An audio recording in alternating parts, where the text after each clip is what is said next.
Hello. બોલો ખેડૂત મિત્ર, આપણે યુટ્યુબમાં મૂકતા આવી છે એટલે પર્સનલ ડિટેલ નહીં બોલતા. તમારો કેસ આખો જોઈ ગયો છું. તમારે કોઈ ચિંતા કરવા લાયક છે નહીં.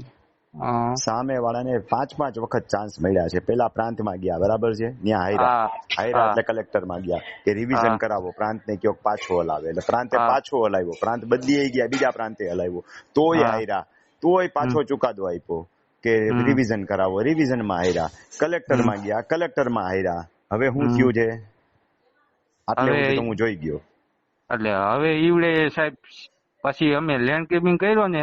હા, લેન્ડ ગ્રેબિંગ તો નો થાય આમાં.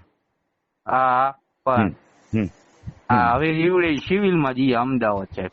સિવિલ માં ગયા કે SSRD માં ગયા? હા, અમદાવાદ ગયા હોય તો SSRD માં ગયા હોય ને, સિવિલ માં ગયા હોય ને તો તમારા મોરબી જિલ્લામાં ગયા હોય.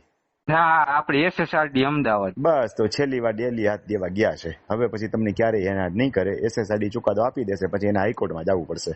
સમજાઈ ગયું છે? SSRD માં સાહેબ આ ચુકાદો હારી જ જશે, એ હારી જ જશે ને તમે જીતી જશો. 5 વખત તમે જીતી ગયા છો. સમજાણો? હવે સાહેબ એટલે આમાં ઈવડે કેવાનું શું થાય ખબર સાહેબ કે આ 271 સર્વે નંબર રહ્યો ને સાહેબ, એમાં હવે હજી પૈકી 5 ભાગ રહ્યો ને અમારો, એ તલાટીએ ભૂલથી ચડાવી દીધો હે અને ચાક વાળું છે એનું કેવાનું. ભલે ચડાવી દીધો હોય, ચુકાદા 5 વખત તમારી ફેવરમાં આવ્યા છે. હવે SSRD એમાં ક્યાંય હસ્તક્ષેપ કરે નહીં કે હાઈકોર્ટે હસ્તક્ષેપ ન કરે, કારણ કે કોઈ પણ રેકોર્ડ આખરે તો માન્ય રાખવો પડે ને.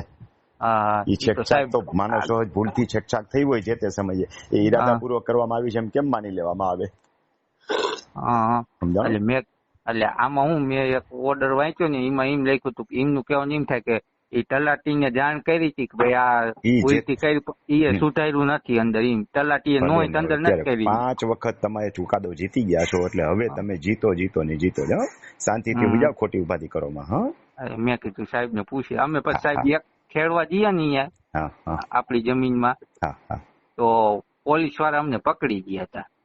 એ તો તમે કઈક બબાલ કરી હોય. પોલીસ વાળાનું કામ છે કાયદો અને વ્યવસ્થા જાળવવાનું. એકબીજા બાજુ એટલે પકડી જાય. એમ નો કે આ જમીનમાં નો જાતા, એમ ઈ નો કહી શકે. સમજાણો? એમને કોક રાજકીય આગેવાન હતા ને સાહેબ, એટલે ઉપયોગ કર્યો હોય. એ ઉપયોગ કરીને અમને એક રાત અંદર કરવી દીધી. અમે કઈ બોલાય નહોતા એના. તો થાય એવું તો નાનું મોટું આ દેશમાં હાઈલા રાખે વગના ઉપયોગથી. હા, એ તો એમ જ. મેં કીધું તમારા મેં વિડીયો જોયા, તમારામાં કબજો છે ને, તમે વાપરો જ છો ને જમીન. હતા પોલીસ વાળા ના પડે કે તમારે નહીં જવાનું. ના પડે, તમારી પાસે હુકમ છે ને, તમે જીતી ગયા છો થ્રુ આઉટ. એમ નહીં સાહેબ, ઈવડે વાપરે છે કબજો, પણ અમને ના પાડે, ચોકી ના પાડી. તમે જીતી ગયા છો તો એના આધારે તમારા એડવોકેટ ને કયો ને. કેસ તો તમે જીતી ગયા છો 5 વખત. ભલે. અત્યારે મેં કીધું આ તમારા વિડીયો જોયા, મેં સલાહ લઈ જો. હા, ભલે હાલો.